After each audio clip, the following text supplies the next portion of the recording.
ثم لم تكن فتنتهم إلا أن قالوا والله ربنا ما كنا مشركين۔ پھر ان کی دیوانگی کا یہ عالم ہوگا کہ وہ کہیں گے اللہ کی قسم جو ہمارا رب ہے، ہم لوگ مشرک نہیں تھے۔ پہلے اللہ تعالیٰ نے مشرکین کے احوال اور ان کے دام شرک میں پھنس جانے کا ذکر کیا،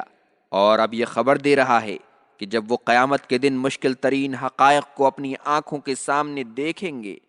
تو شرک سے اپنی برات کا اعلان کر دیں گے اور اپنے اس جھوٹ پر قسم بھی کھا جائیں گے۔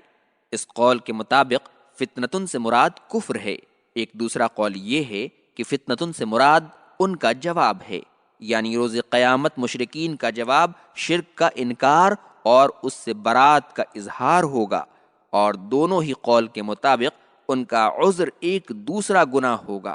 جو ان کے مشرک ہونے کی مزید تائید کر رہا ہوگا۔ انظر كيف كذبوا على أنفسهم وضل عنهم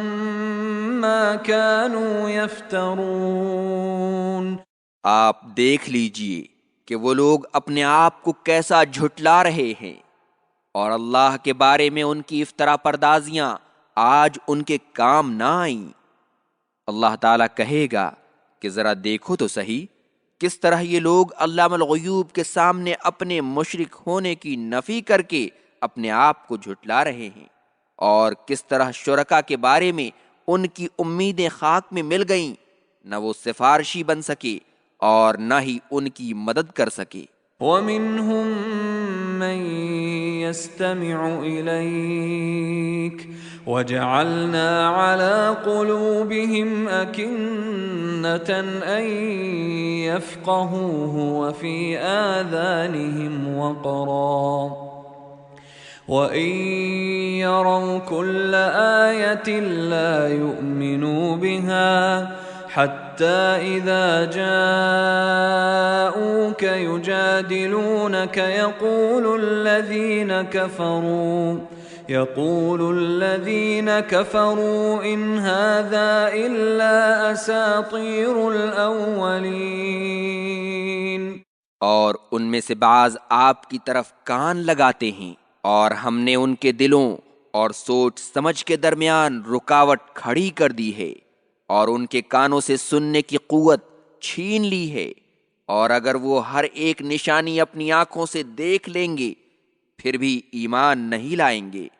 یہاں تک کہ جب آپ کے پاس آتے ہیں تو آپ سے جھگڑتے ہیں۔ اہل کفر کہتے ہیں کہ یہ قرآن تو صرف گزشتہ قوموں کی کہانیوں کا مجموعہ ہے۔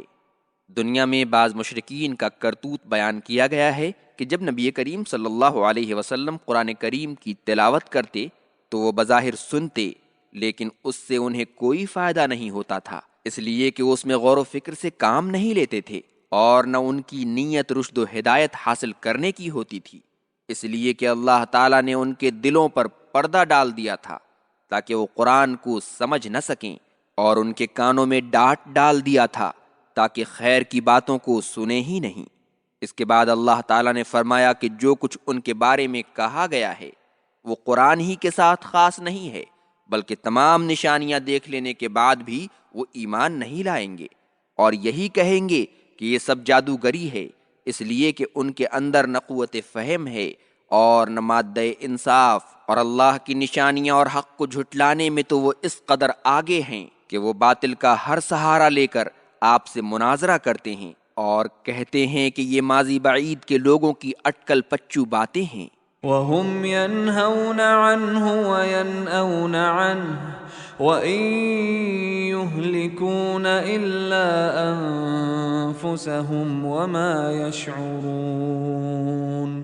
اور وہ لوگ دوسروں کو اس قرآن سے روکتے ہیں اور خود بھی اس سے اعراض کرتے ہیں، اور وہ تو صرف اپنے آپ کو ہلاک کرتے ہیں، لیکن انہیں اپنی بربادی کا احساس نہیں ہوتا ہے۔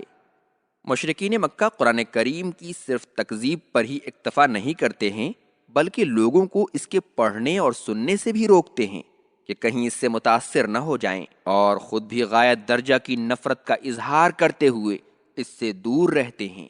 اور اس سے نبی کریم صلی اللہ علیہ وسلم اور مسلمانوں کو کچھ نقصان نہیں پہنچا سکیں گے،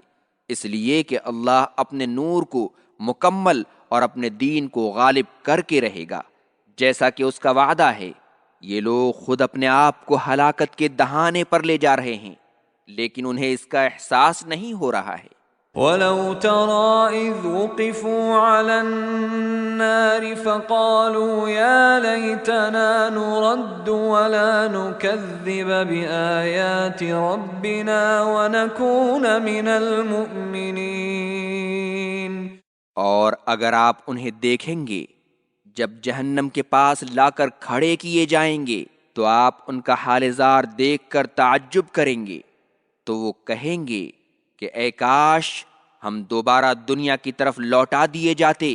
اور اپنے رب کی آیتوں کو نہ جھٹلاتے اور ایمان والوں میں سے ہو جاتے۔ مشرکین مکہ اپنے آپ کو کس طرح ہلاک کر رہے ہیں، اس کی کیفیت بیان کی جا رہی ہے۔ وہ دنیا میں تو قرآن کریم کی تکذیب کرتے ہیں، لیکن آخرت میں انہیں اپنے اس فعل بد پر ندامت اور شدید افسوس ہوگا، اور تمنا کریں گے کہ کاش ہم دوبارہ دنیا کی طرف لوٹا دیے جاتے تو قرآن کی تکذیب نہ کرتے بلکہ اس پر ایمان لے آتے۔